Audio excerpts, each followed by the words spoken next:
These last few days have been somewhat contentious, especially with me now expressing much more vocally my stance against this exclusivity nonsense, because it's causing so many anti-consumer areas. The third-party side holds a game hostage, wants you to go ahead and buy a $500 box.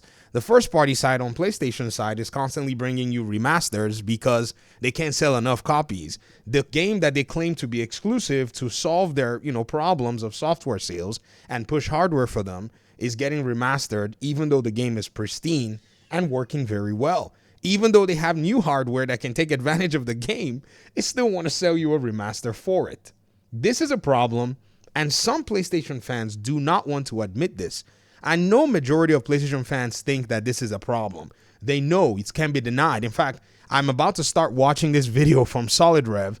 You can see his face already. He's not necessarily going to be too pleased because the thumbnail alone could already tell you that anybody who's trying to come out here and cap for Days Gone Remastered or talk about where there's a benefit for it, you probably need to go back and join your little cohort of podcast listeners and maybe somehow jive yourself up into thinking that that's a better proposition than getting a brand new game. Like in the case of Xbox, where they're giving Avowed and giving Sniper Elite, and all these other titles that they have lined up for people instead. This person said, in my video, your logic is flawed. You spend your whole video telling us that we shouldn't listen to executives when they say games will remain exclusives. I never said that. You're lying now. See, again, ladies and gentlemen, these PlayStation fans, you guys, you come in with headphones playing the tape of your preconceived notions. That's how you listen to people's videos. You don't necessarily care to hear what it is that they're saying, as long as you already take that stance of combativeness to what they're saying.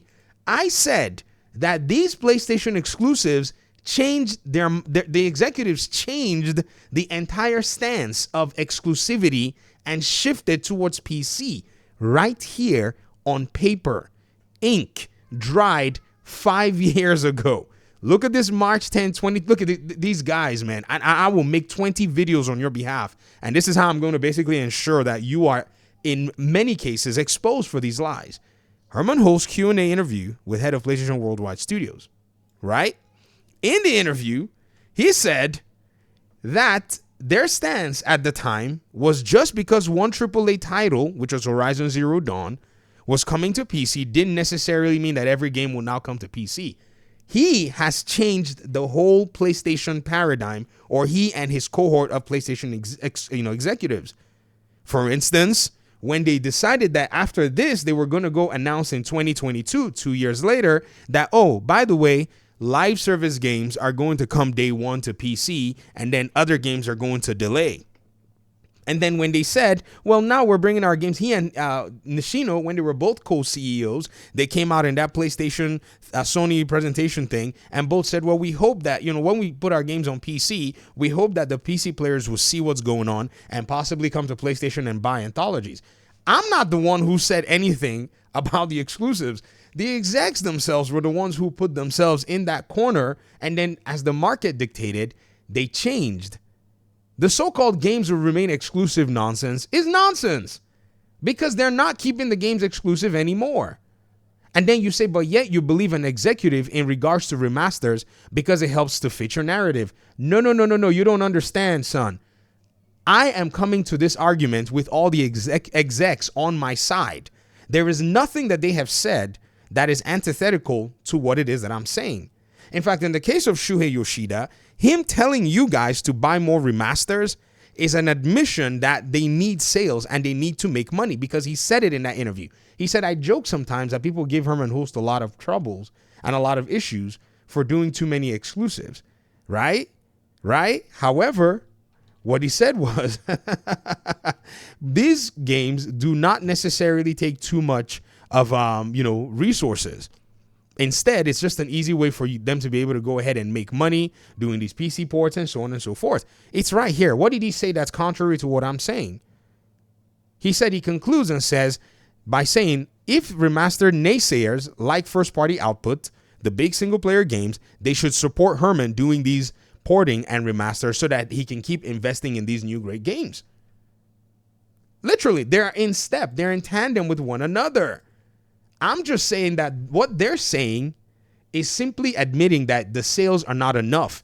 You want to come on the VG Fiscal channel and talk, but you're exposed because you're one of those PlayStation fans that will sit there and talk about how you PlayStation fans love your exclusives, but your own execs are showing that you're not buying them. Like in the case of Herman Holst in 2020, where he had to move Horizon to PC, and in the case of Yoshi P, telling everybody to go ahead and buy Shuei Yoshida. I don't know why I said Yoshi P. Shuei Yoshida going and telling everybody to go ahead and buy remasters and such. So you came ahead and said Proto Rock already gave a very logical and most probable opinion of why they're doing remasters. I don't care about what Proto Rock says. When Shuhei Yoshida and Herman Holst and Nishino and Hiroki Totoki and all these folks, Jim Ryan, are all backing my case up, why should I care what Proto Rock or the freaking president of the United States has to say about it? The president of the United States nor Proto Rock runs PlayStation. The folk that run PlayStations are doing the things that I'm showing that the market is making them do, and I'm going to go listen to what Proto Rock or freaking Trump or freaking Biden or whoever the heck it is that's outside of the whole ecosystem says? No offense to anybody, but why would I want to do that?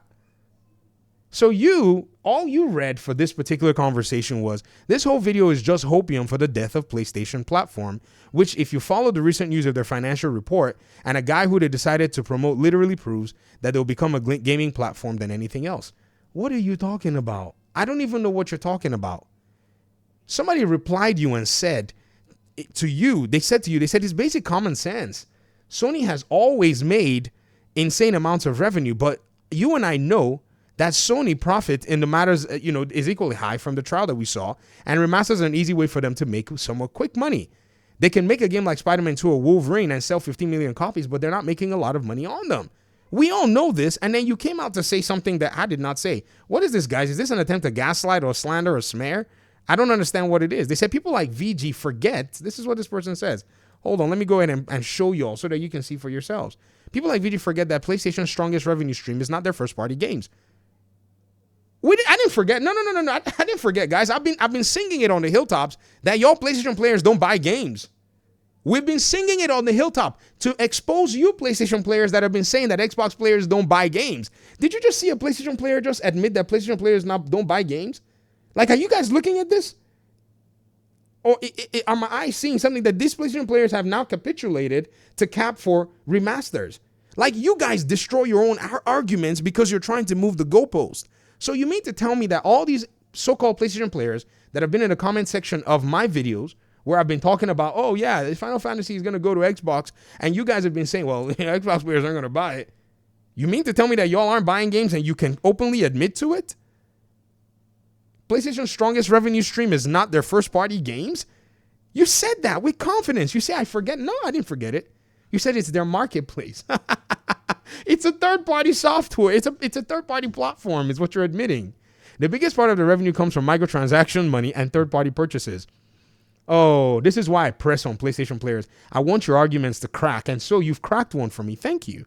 They're the dominant platform of the third parties.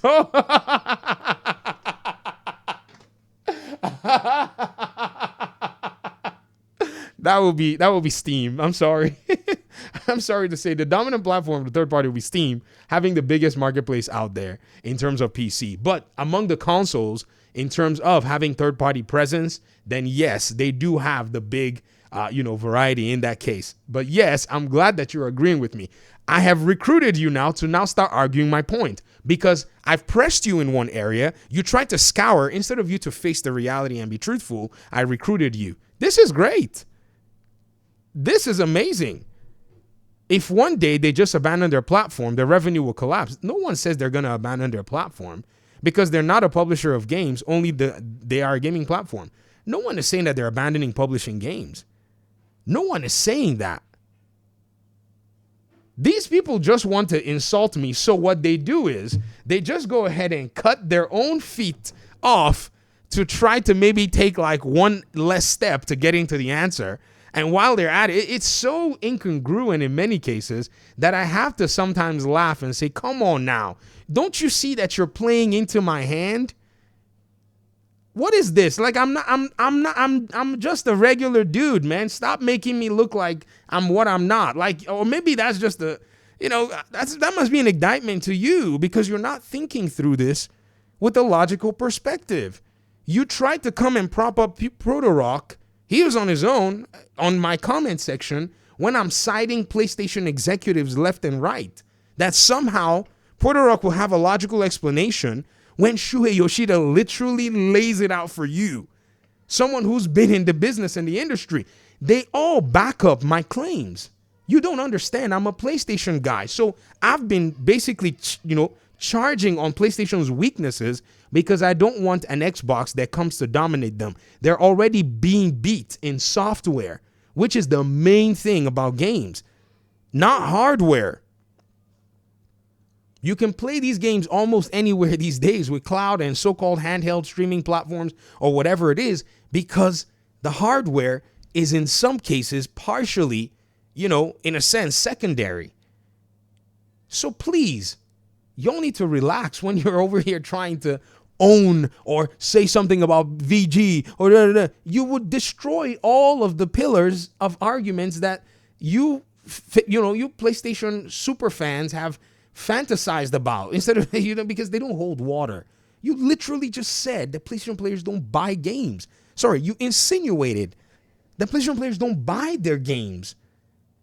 On VG Fight School's channel, it's like you gave me ammunition. Like, did you not even realize that you were talking in my comment section when you said that? Oh, maybe you're new. Maybe you haven't seen my videos. Oh my gosh. I now have to probably start teaching you guys how to argue against my points. And the reason I have to probably do that is because I'm no longer even arguing against you guys. Your CEOs and your business leaders all over the place are making my case. So now I got to come in and say, all right, guys, let's show you how to basically see if you can push back against these guys. This is crazy.